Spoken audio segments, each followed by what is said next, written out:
Kia ora, g'day, welcome back once again, here with some more Q&A. So there's a bunch here. I'm going to try and get through as many as I can on this one, just because I realise there's quite a list and I haven't completed getting through it yet. So bear with me as I go through these.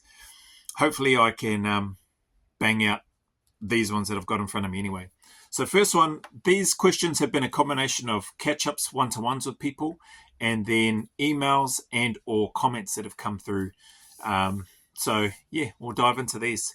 So this one here was from a conversation: how do you stay driven to train when motivation fades? I think anybody that's been sort of following my channel for a little bit has a bit of an understanding, and to this person's credit, they did say, I do know what your thoughts are about motivation, but they were going to ask it anyway. I said, just go ahead and ask your question. So they did. So as I've mentioned in other videos, and to the person, for me, motivation's got nothing to do with it. It's about being disciplined and being consistent and just turning up. So if I do those things, then over time, the accumulation effect will pay off. That's just my thought, my opinion, my belief, based on what I've seen happen throughout my time. So those drivers for training when motivation fades are a whole bunch of things. They're things in and around, for me, wanting to be able to not feel like crap just going for a walk. They're around me wanting to be useful for other people, wanting to be able to get up and do things either with and or for my family or friends if need be. Not sitting back and thinking, oh man, I can't do this, I can't do that because I'm injured or because I'm overweight or whatever. It's to do with things around, hopefully one day when I'm a grandfather, to be able to get out and play with my grandchildren, to take them to a park, to take them for a walk, and not to not be out of breath, to still be able to chase them for as long as I can and move around with them, to enjoy that time and not be sitting on a chair and just watching them go out and play with my guts hanging out over my pants or whatever and not being able to do stuff. Those are just things for me personally, that's pretty much those main points. And the other part is obviously I enjoy it. I genuinely enjoy the feeling that I get after from trying to look after myself from a physical perspective. That I don't know, what do they call it? Release of endorphins and all that sort of stuff. Whether or not that's happening, I feel good. I always feel good after I finish training. I always feel better having done something rather than not. And to be fair, I'm probably not a very pleasant person to be around if I haven't been training. Like if I've missed training for a day or if I've missed training for a period of time, it's not great for others around me, and I feel like crap. So I make every effort as well as I can, as consistently as I can, and try to stay as disciplined as I can to make sure that I get some form of movement training. And if I've got a floor and a space in front of me, then I can get some training, and there's really no excuse. So yeah, I love it. I do enjoy it. I may not love what it is that I'm doing at that time, but I always love how I feel after. So hopefully that helps answer that. In and around, how do you stay driven to train when motivation fades?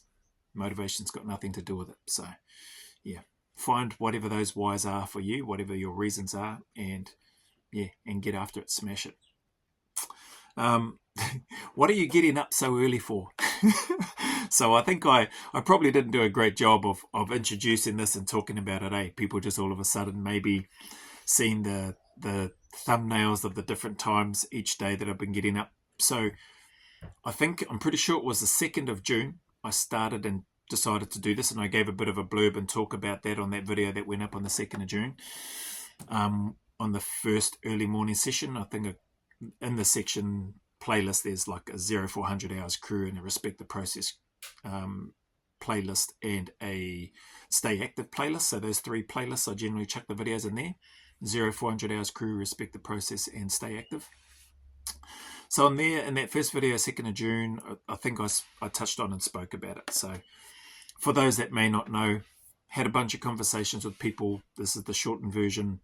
I think it was fairly short on the 2nd as well. But a number of people have spoken about that it's easier for them to process when they can see the process rather than just having it spoken about or explained or talked about. Now, in my thoughts, I immediately thought, there's lots of people that get out there and do their stuff day in, day out. And from that, a number of people that are preparing for selection, etc., I could just be blunt and go, well, you need to figure that out and sort it out. I've told you, so you need to go and do it. But I thought, you know what? It's a little bit of I didn't anticipate the exporting, uploading, editing, all that sort of stuff of the video footage. So I took that for granted, but I'm in it now, so I've got to finish it off. So for the next 3 months, so around about early September, I'll finish posting up those parts, which will save me a whole chunk of time, and I'll be able to use that time for other things with regards to the channel. But right now I committed to doing it, so I'm doing it. But it's a means to try to show a version of a process similar to sort of what I went through. Definitely not identical, and the training was different, but similar to the types of things that I needed to go through, I felt anyway, in preparation for selection.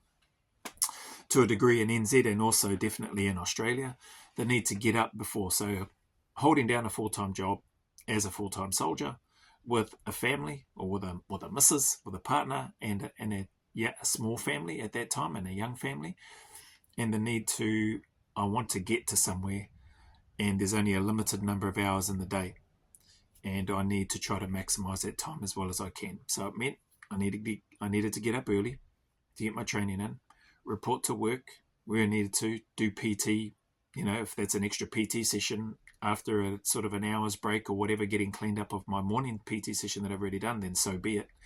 Then crack on with the day's work, then finish the day's work, and then get more PT in before eating, resting, and then getting up and then repeating that again the next day, and doing that every day until I got to the point of selection. Obviously, there's a taper piece in there, which I've spoken about, and then enjoying that taper leading into the selection, both NZ and Australia.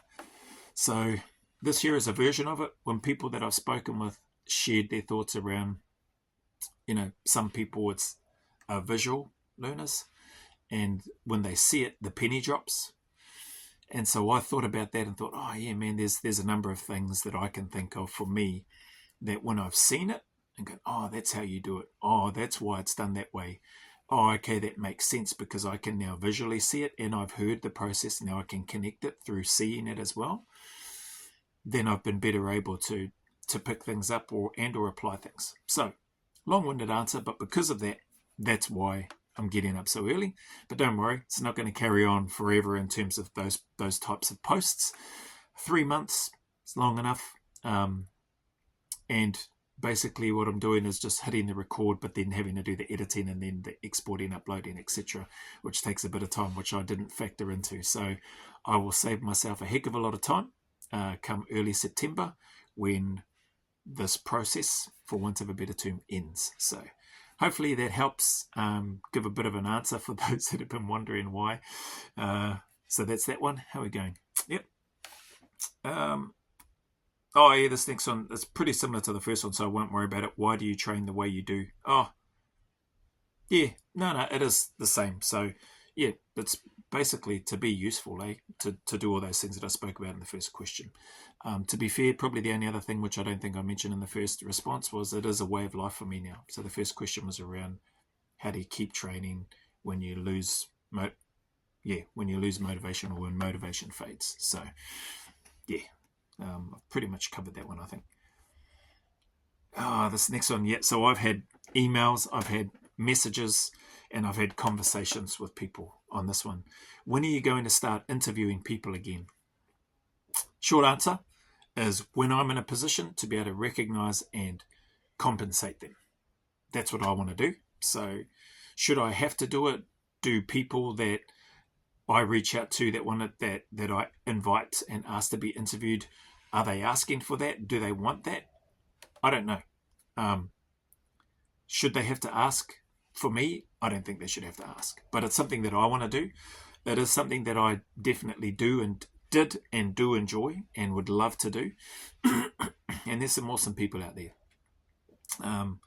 But until such time as I'm in a position to be able to compensate them in recognition for the time that they're giving, because a 2-3 hours of their time, like that's a lot of time to be giving. And then there's communications that happen before that. So those interviews may be an hour, 2 hours, 3 hours, who knows, maybe longer.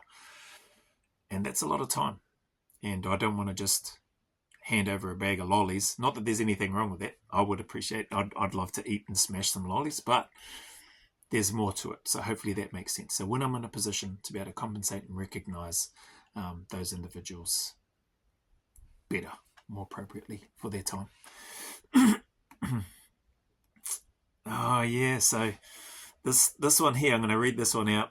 This was in conversation with some people that are preparing for selection, and it's taken place from both in Oz and in NZ, this particular conversation. Not identical, but in terms of the words that were used, but the conversations themselves were basically pretty similar. And so what has been asked of me and or suggested, if it's a possibility, these guys shared, it said, it would be cool if you could interview those who passed your selection in NZ and Australia if they were willing to do a live or something where we could also ask them questions, i.e. how was Joe's singing of the Aussie national anthem as an example? And they've got ha-ha and laughing faces and stuff there. So I remember the conversation in a roundabout way, Australia, New Zealand, so two people not connected but had similar trains of thought, which I thought was pretty cool. Different time frames apart in terms of when I've been meeting with these people, so it wasn't like back to back. But that has really stuck out because more recently that has come up again by the second person. So the first person, I was like, oh yeah, that's cool. And now it's come up a second time, and it's like, wow, that just sort of caught me off guard. Two people unrelated that don't know each other that had a similar frame of thought with regards to something that they would like to see. Man, you know what? When the first time when it was mentioned, I thought, yeah, that's pretty cool. That'd be, something cool to do. And it took me back to when I interviewed Kane Middleton.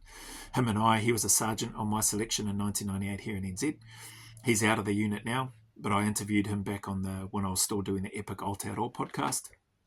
And it was something that he actually suggested it would be cool to interview all the guys from our selection and cycle, where they're at now, what they're doing, etc., blah, blah, blah, get their version or their side, their experiences from what they did, how they found selection cycles, time in the unit, etc. I thought, yeah, that was cool. So, yeah, I suppose there's that, Kane's comments, and then a Kiwi and an Australian having a similar thought. So that 100% would be cool. Fair bit of work in trying to track down and suss out where the lads are now. And then also if they would be willing to give some of their time to do something like that. So to reminisce, even just to have a bit of a laugh, to reconnect. I personally would enjoy it, but they may not be so keen or interested. But it's something that I would love to do. Who knows? Maybe some of them might see this video one day, and maybe they might have the same sort of thoughts or feelings about it too. Maybe they might want to as well. One of the lads here who's actually out of the unit now, Higgy, but he's still in the army here in Trentham. He probably, I don't know. I've caught up with him, one of the videos that I did. He might like to. It'd be awesome to get his perspective and stuff as well. He's the guy looked fresh as when he marched into the CO's office at the end of that 1998 selection. And looked like there was nothing. He was just before Pohatu, who had the big smile on his face. So it's been cool to reconnect with him and chew the fat with him. So yeah, in that type of environment with the guys from my NZ selection and guys and cycle, and then guys from the Australian selection and cycle, it's that'd be cool if that was something that they wanted to do. And on the back end of this was more from the Kiwi guy.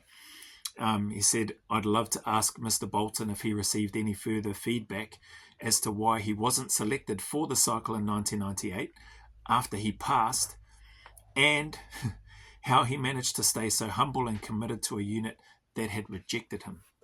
Man, that's a cool question. I would love to know the answer to that too. I suspect from watching the video and hearing the question that was put to him, what does he think about the unit now? Mr Bolton's saying no change, it's still the place to be. I suspect for him it must have been fairly easy. and the fact that he made it into the unit after, I don't know how long after, but he went back and went through stuff again to get into the unit is just a testament to the guy. But I definitely would love to hear from him. So thanks for those suggestions and these ones and the questions that you've already preempted. I don't know about thanking you for the question about my singing of the Australian National Anthem, but yeah, appreciate your time in that anyway. Here we go. This next one. Is it common for Kiwis to join other SAS units, i.e. UK or Australia? And do you get many applying to join the New Zealand or Australian SAS from the UK or other countries? So I'll do the first part. Is it common for Kiwis to join other SAS units, i.e. UK or Australia? I know I've spoken about this before. Like, I'm not unique in terms of having done an NZ selection and an Australian selection, or two countries selections and cycles. At the time, there were a number of Kiwis that had already gone over that were badged operators in the New Zealand SAS. So they did selection in NZ, did the cycle, got completed it, got badged, served in a squadron. Then they went over to the UK. At the time when I was coming through, it seemed like that it was more common for Kiwis to go to 22 SAS and apply for their selection and to join with the intent of joining and serving in the unit there. Why? My understanding at the time was because the operational tempo of the British SAS was just, high, very high. If you want to get into an SF unit and you want to be deployed and utilised on operations, which is what the guys want to do, well then, being in 2-2 seemed like a natural selection and option for guys to go. From NZ anyway at that time and going over. From what I understand, there have been a number of Kiwis. Don't ask me how many. I have no idea how many statistically wise or numbers wise, but there are a number that have gone from the New Zealand unit over to the UK, been successful, passed selection, gotten badged and served as operators. Some still serve over there now, and some have gone over served for many years in 2-2, and then they've come back to NZ as well, to their NZ unit. So that's pretty awesome too. So yeah, that does happen. Common in terms of heading over to Australia. So before I went over to Australia, there was already a Kiwi guy that was badged in NZ and then got badged in Australia as well. So yes, and then when I was, by the time I was out of the Australian regiment, by that time, there were 2 or 3 other Kiwi guys that went over and joined the Australian SAS unit. I don't know for sure, but I don't think at that time, things may have changed now, but at that time when they went over, I don't believe they needed to do the Australian selection. Bloody bastards. I don't think they had to. They may have done parts of the cycle, but I think because of their service in NZ, maybe that factored into it, maybe because of the operational experience that they may have had as well. There was an opportunity for them to go into the Australian unit regiment and serve within a squadron. I would still hassle them and say, you backdoored it, or you coming off the back of the work that the other guy from the NZ unit that I knew of. There may have been other Kiwis that might have done it from the NZ unit that were badged, but I only knew of one other Kiwi guy that I was told about that was badged in NZ and gone over and done the Australian one. And he was still there when I went through selection as well at the time. And when I was on cycle, I caught up with him. So that was cool to see.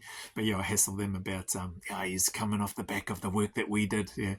But hard case, just the banter, in between operators. And then you've got that between the different troops, free fall, water operators, VM, mountain troop here in NZ, all that sort of stuff. So it never ends. So that's those two pieces around Kiwis joining UK and Australia. Yep, it does happen. Does it still happen now, and how many numbers? I have no idea. And do you get many applying to join the New Zealand or Australian SAS from the UK or other countries? During my time going through the New Zealand selection cycle, I never heard of any badged 2-2 SAS operators coming over and joining the NZ unit. Why? Because of the reasons that I mentioned earlier. Operationally, like at that time, there was one of, if not the place to be, there and or America. So I've not heard of that. There may have been, but I don't know. And then UK operators going and joining the Australian regiment. Now that I knew of one guy. There may have been more since then, but there was a SBS guy who was in the same patrol, I'm pretty sure, as Ben Roberts-Smith during that contact where RS was awarded the Victoria Cross as well. So he came over from SBS to the Australian regiment. Again, I don't believe he had to do selection. There was whatever the agreements and arrangements were between those operators, the unit, and those people applying to come over is their business. It's not mine. Do I think they backdoored it? Yes, I do. Yeah. But I'm always going to say that just because it's like, oh, bloody hell, I should have to do it. Do I think they would have passed? Hey, I don't know. Selection is one of those things where, and you hear operators talk about it all the time, you can look at somebody, think they're good to go, and think, man, they look fit, fast, strong, capable, and next minute they're quitting on day 1 or day 2 or day 3. So it's hard to tell.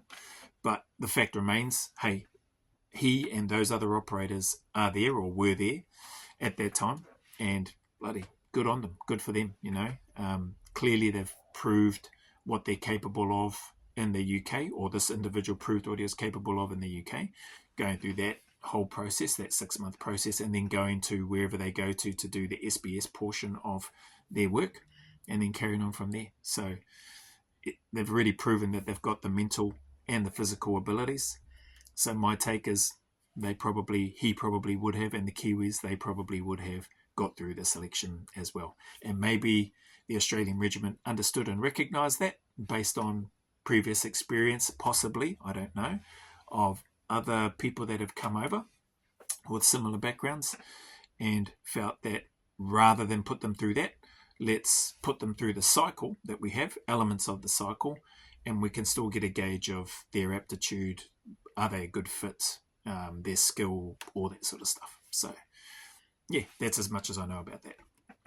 A few more questions. Yeah, I'm going to run through them. This probably ties in with the question that I just answered. How do you think you would go on the Navy SEALs Buds course? That came through as a comment and as an email. I don't know. What I can tell you is I would struggle like anybody else. I would be cold like anybody else.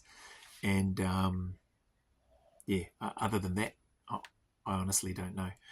I think if you want to be there and be somewhere, and it really means, if it's very, very important to you, then you can do it. You just have to be willing to suffer. And I know for me, if I want to do something, if I want to be somewhere, to achieve something, to do something, I'm willing to suffer for it. So would I be able to cope with it? Would I get through it the first time like I did in the NZ and the Australian selections? Who knows? Maybe I'd get rolled. But if I committed to wanting to do something like that, then I'm going to keep going and turning up until I got through. So how do I think I would go? I don't know. I like to think that I would go well and that I would eventually get through. But you just never know, man.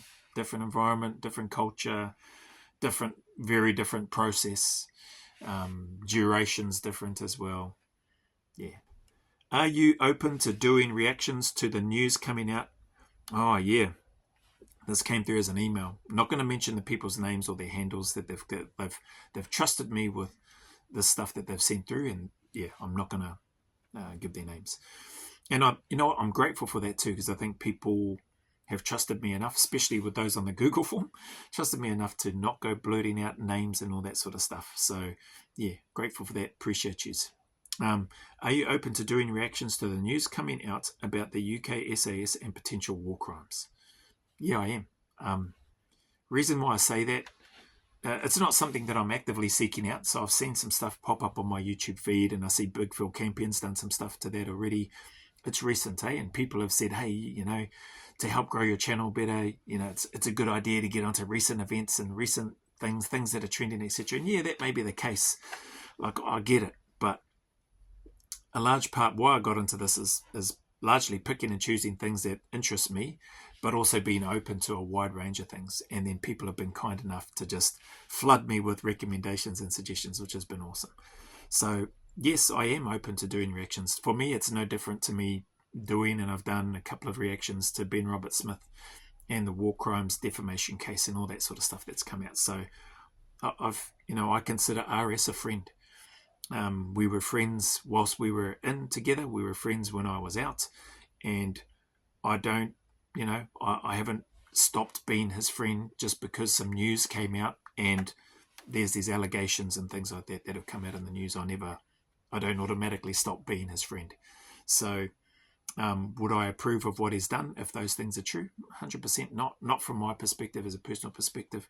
Would I cast him away and no longer be his friend? Probably not, because, I know the person that I knew anyway was a good man, and I didn't see anything during my time, even though we were in different squadrons, but we associated and mixed and mingled together from time to time.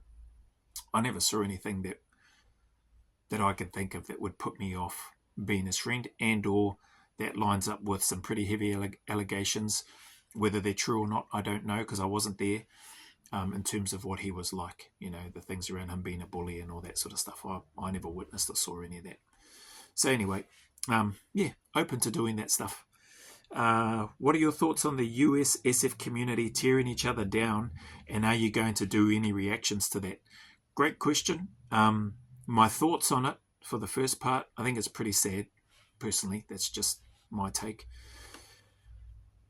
If, things around the stolen valor and stuff like that, there's been lots of comments and requests for me to do reactions to Tim Kennedy and the Anti-Hero podcast, and Valhalla Fitz, I think it is, some other ex-SF guys that really get into Tim Kennedy and stuff that he's spoken about, that he says that he's received in awards and things that he's said that he's done in his book, Scars and Stripes and all that sort of stuff. Yeah, I haven't gotten into that. Am I open to doing reactions? That's not what this question is, so I won't worry about delving into that. What are my thoughts on the UKSF community tearing each other down? I don't think that's the whole community.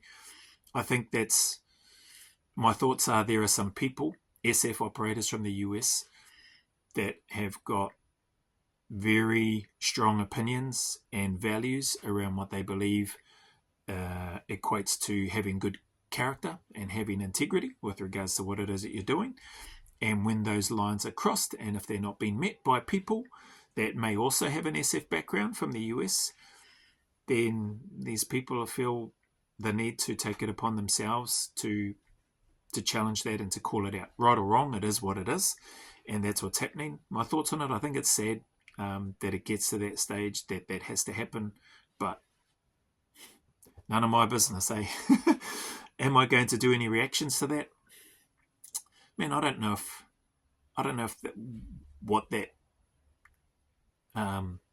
what's the words I'm looking for?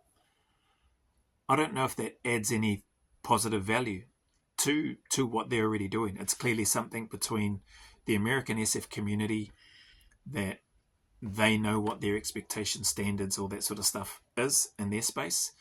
Me as a Kiwi who served in an Australian SAS unit, I don't know that I have much to add to those conversations, or to, it just seems, what's the words? It just seems sad, to be honest, that people or individuals might claim to have or have done something or receive things that maybe that they haven't, and B, that people, want to uphold the integrity and the standards of the units and what it means, and call out those people and go, hey, why are you doing that? This is wrong. You're lying about this, that, and the other. What does a little Māori boy from NZ have to add from a value perspective to those conversations is, I suppose, what I would say. But does it mean I'm closed off and that I would never do it? No, it doesn't. Maybe I'll get around to that. Maybe if I get really short on content or whatever, desperate, maybe I might lean into it or whatever and have a look. But we'll see what happens on that one. That's my take anyway. And how we go? Nearly 30 minutes. Holy heck. And we'll make this the last one, which it is the last one for this bunch anyway. Is the Reckoning, so something completely off topic, is the Reckoning, so the 30-hour SAS style scaled selection experience, is it for anyone or just for those planning on doing selection at some point? I tried to rack my brain and think of if I had specifically mentioned that this is for anyone. So I'll use this time now. The reckoning is open to anyone, 18 years or older. I don't think I'd mentioned that. So 18 years or older, male or female, and you don't have to be looking to go on to an SAS selection course. It's for those civilians, whether you're preparing for selection, whether you're middle-aged, older, 18 years or older, female, like I mentioned, or male. And if there seems to be an interest of that variety or cohort of people, whatever you want to call it, that are interested in what it would be like.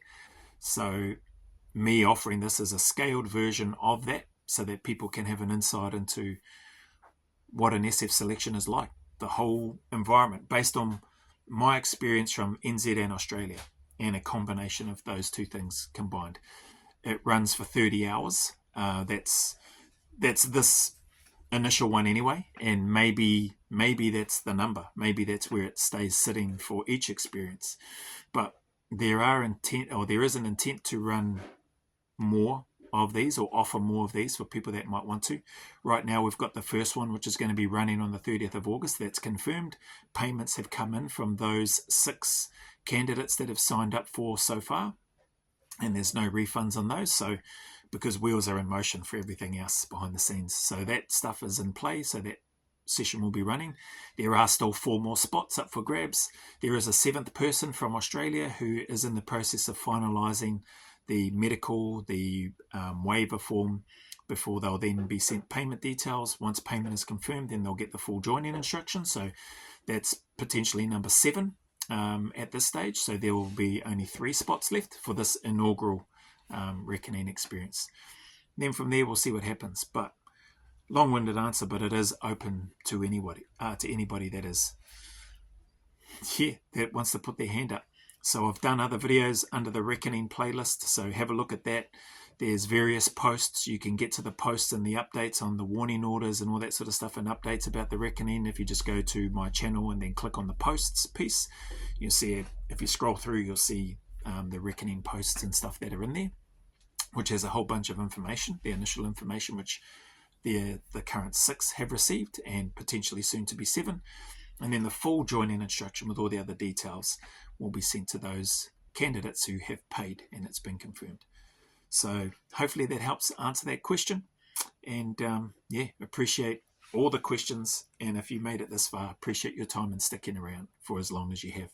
So as always, anybody going through any difficulties, hard times, challenges, I just encourage you to keep tuning up. That message is always the same. Stay as consistent and as disciplined as you can.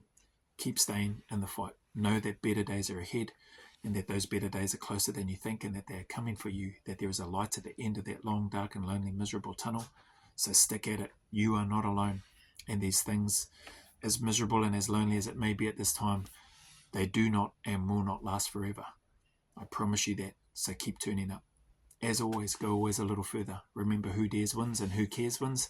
And until the next video, YouTube post milestone or Q&A video, there's a big mana wave coming from me to you, filled with my aroha, respect, appreciation, and gratitude for you all.